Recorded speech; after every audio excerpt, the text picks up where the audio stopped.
Elena Ferretti was 24 years old when she made the decision that would destroy her soul. In 1482, this beautiful daughter of a Florentine silk merchant committed the ultimate crime in medieval society.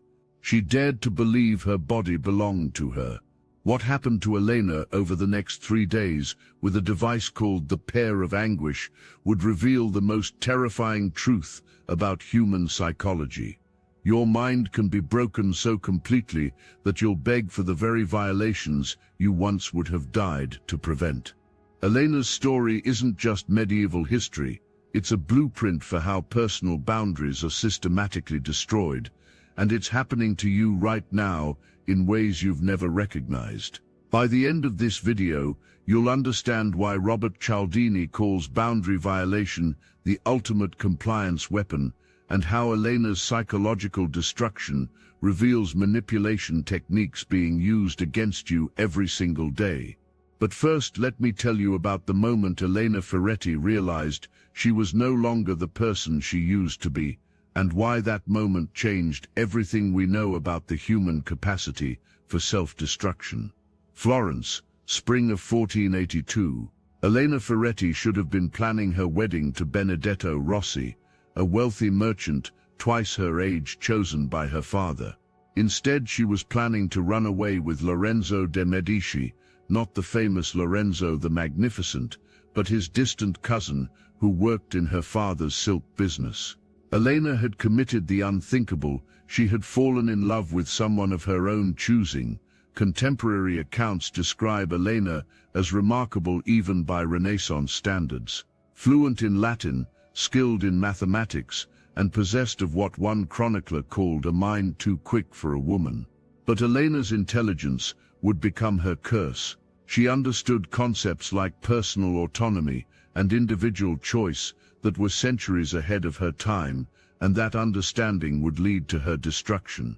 On April 28, 1482, Elena did something that no respectable woman of her era had ever done. She publicly refused her father's choice of husband and declared her intention to marry for love. Giuseppe Ferretti, her father, was faced with a choice: accept his daughter's unprecedented assertion of independence or destroy her completely. He chose destruction. Giuseppe accused Elena of adultery with Lorenzo, knowing that this charge would lead to interrogation, torture, and likely death.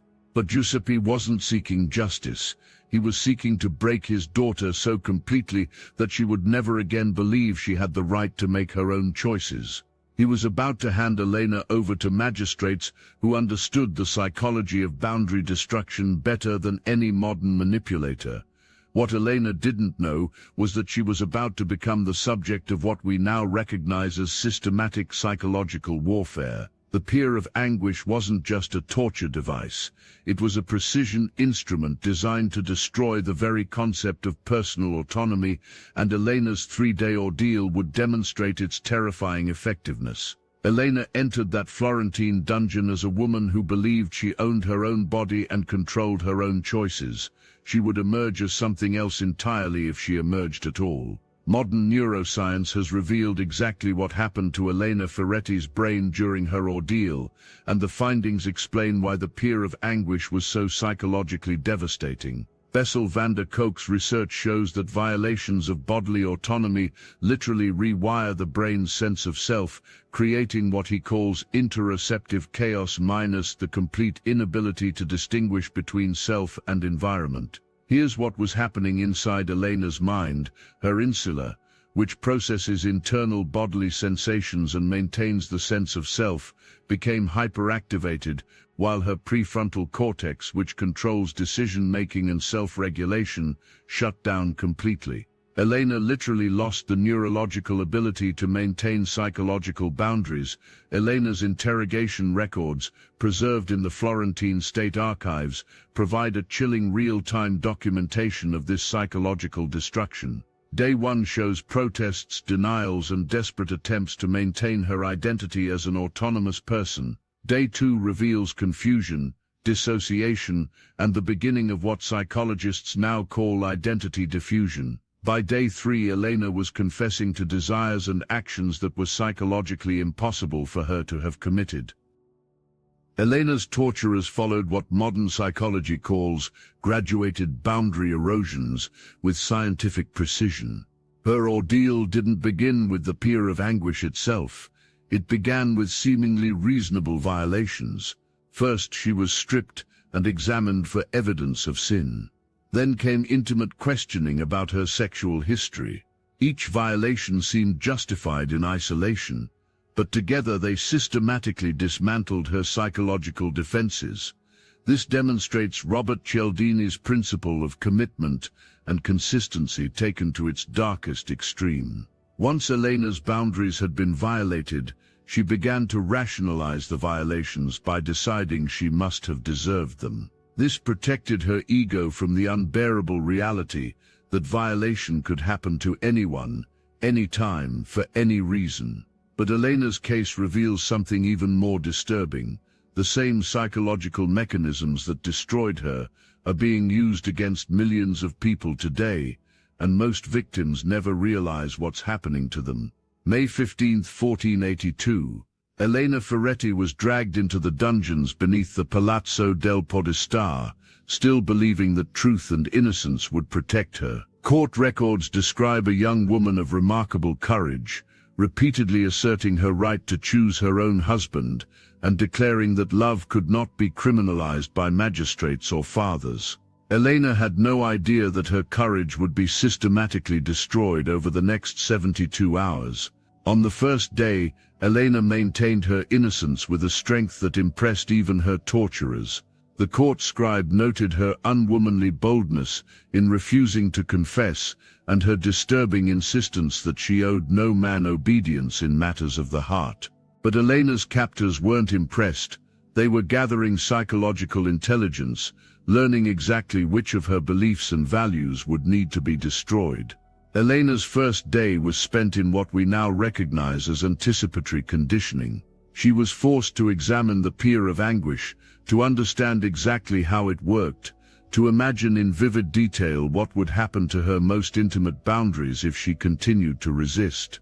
They weren't torturing her yet. They were teaching her to torture herself with her own imagination. By the second day, something had changed in Elena's responses. The court scribe noted that she seemed confused about her own memories and began to contradict statements she had made just hours earlier. This wasn't weakness, it was her brain's normal response to systematic boundary violation. When your sense of self is under attack, memory and identity become unreliable. The Pair of Anguish was introduced on day 2, but not in the way Elena had imagined. Instead of immediate physical torture, her captors used it to create what psychologists now call boundary confusion, violating her most intimate spaces, while simultaneously telling her it was for her own good, that she needed to be cleansed of sin, that resistance would only make things worse. By the third day, Elena Ferretti was no longer the same person who had entered that dungeon. Court records show her confessing not just to adultery, but to being inherently sinful, fundamentally flawed, deserving of any violation that might be inflicted upon her. More chilling still, she began to thank her torturers for showing her the truth about herself. Elena asked her torturers to continue using the Pair of Anguish, claiming that she needed to be reminded of her sinful nature. The device had achieved something that physical torture alone could never accomplish. It had convinced Elena that violation was what she deserved. Elena's psychological destruction might seem like ancient history, but the exact same techniques are being used today to destroy boundaries and control behavior on a massive scale. Every technique that destroyed Elena Ferretti's psychological boundaries can be found in modern manipulation tactics, but refined and amplified by technology and psychological research. The graduated erosion of consent, the confusion of violation with care, the destruction of the right to refuse. Elena's nightmare is being replicated millions of times every day. Modern employers use Elena's destruction protocol with surgical precision. It starts with small violations, just one quick email, after hours minus presented as reasonable and temporary. Then weekend check-ins for urgent matters minus escalating intrusion, justified by necessity. Finally, the expectation that you're always available becomes normalized, and questioning it makes you seem uncommitted, just like Elena was labeled unwomanly for asserting her boundaries. Abusive relationships follow Elena's story exactly, starting with violations disguised as intimacy. If you loved me, you would share your phone password, minus small boundary crossing presented as trust. If you cared about our relationship, you would put my needs first, minus escalating demands disguised as love. Each request seems reasonable until you realize you've lost the ability to say no to anything, just like Elena. Social media platforms use Pair of Anguish psychology to systematically destroy privacy boundaries. First, they ask for basic information to improve your experience minus harmless personalization that seems beneficial. Then location data for relevant content minus useful features that make sense. Then access to contacts to find friends minus social connectivity that feels positive. Each request seems beneficial until you realize you've voluntarily surrendered digital autonomy, exactly like Elena volunteered for her own violation. Even some educational and therapeutic environments accidentally replicate Elena's experience. Intensive workshops that combine emotional vulnerability with authority figures, therapy techniques that push past stated boundaries for your own good, academic environments that normalize boundary violations as part of the learning process, minus all create conditions where people learn to distrust their own judgment about what's acceptable. But modern boundary violation has achieved something Elena's torturers couldn't imagine, minus scale and permanence. Digital platforms can erode millions of people's boundaries simultaneously, and unlike Elena's 3-day ordeal, modern boundary erosion can last for years or decades without victims even realizing it's happening. Elena Ferretti never recovered from her psychological destruction. Historical records show she spent the remaining 12 years of her life in a state of complete submission, unable to make independent decisions, maintain personal relationships, or assert any form of personal autonomy. She had internalized the belief that she had no right to boundaries of any kind. But understanding Elena's destruction gives us something she never had, the knowledge to recognize boundary violation before it destroys us. The first defense against Elena's fate is what psychologists call boundary awareness, the conscious recognition that you have the absolute right to say no to any request, demand, or suggestion, regardless of who's making it, how reasonable it sounds, or what consequences they threaten. Elena lost this awareness in 3 days. Don't let it take that long for you to recognize the pattern. Watch for Elena's warning signs. Anyone who responds to your node with arguments rather than acceptance. Anyone who presents boundary violations as signs of trust or commitment. Anyone who creates artificial urgency to pressure you into decisions you're uncomfortable with. These are the exact tactics that destroyed Elena's resistance. Pay attention to how you feel after interactions with certain people. Elena's court records show that boundary violators left her feeling confused, guilty, and somehow responsible for the violation. If you find yourself constantly questioning your own judgment, making excuses for someone's behavior toward you, or feeling like you owe someone access to your time, body, or resources, you're experiencing Elena's psychological pattern. Elena's isolation made her vulnerable to complete psychological destruction. She had no one to validate her right to choose her own husband, no community to support her resistance to boundary violation. Modern defense requires building what Robert Greene calls strategic networks minus relationships with people who will validate your right to maintain boundaries and help you recognize when they're being systematically eroded. Practice what therapists call boundary setting exercises minus deliberately saying no to small, low-stakes requests to build your psychological muscles for larger challenges.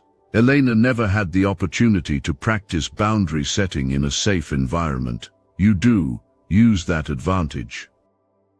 Elena Ferretti died in 1494, 12 years after her torture, but she had stopped being Elena in any meaningful sense on that third day in the Florentine dungeon.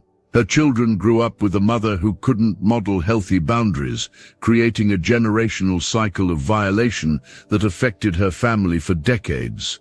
Elena's destruction became a template for how boundary violation spreads through families and communities like a psychological virus. The documentation of Elena's psychological destruction influenced later legal reforms in Florence and throughout Renaissance Italy.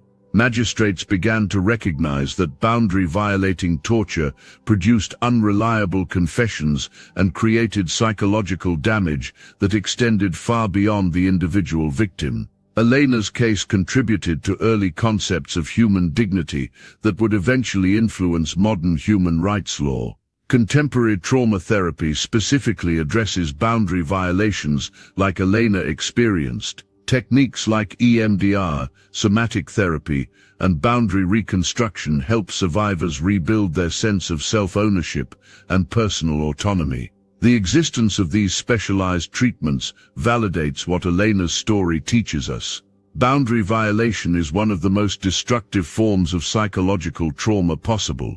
Elena's story teaches us that personal boundaries aren't just individual preferences, they're the foundation of human dignity itself. Societies that normalize boundary violation, whether through torture, systematic oppression, or cultural messaging that love means giving up autonomy, create trauma that can persist for generations.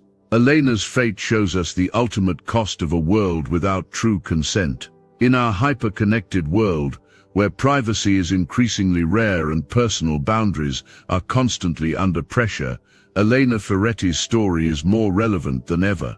The same psychological mechanisms that made her vulnerable to the Pair of Anguish make us vulnerable to digital manipulation, workplace exploitation, relationship abuse, and social control. She lived in a world that taught her that her boundaries were suggestions, that her consent was optional, that her autonomy was conditional on other people's approval. Those lessons killed her psychologically long before they killed her physically. Don't let Elena's fate become your own. Robert Greene's 48 Laws warn us about power games, but Elena's story reveals the most dangerous power game of all, convincing someone that they don't have the right to protect themselves.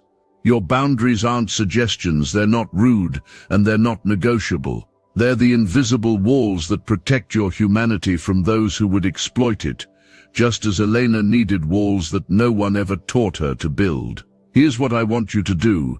In the comments below, share a moment when you recognize someone was trying to gradually erode your boundaries using Elena's pattern. Maybe it was a relationship that started with small violations, a workplace that slowly consumed your personal time, or a system that normalized invasions of your privacy. What helped you recognize the pattern before it destroyed you like it destroyed Elena? Share your boundary victories too, times when you said no and maintained it despite guilt, pressure, or manipulation. Share stories of standing up for others whose boundaries were being violated. Elena couldn't share her story with people who would believe her and support her. You can. Build the community Elena never had. Hit subscribe because next week we're exploring Perillos of Athens and the Brazen Bull, the story of the inventor who created the ultimate public humiliation machine and became its first victim. We'll dive into the psychology of social rejection and why the fear of public shame can control behavior more effectively than the threat of physical harm. Until then, remember Elena Ferretti not as a victim, but as a warning. Your boundaries are not negotiable. They're not rude, selfish, or unreasonable. They're the foundation of your identity, your dignity, and your freedom. Elena lost all three because she was taught they weren't really hers to keep. You know better.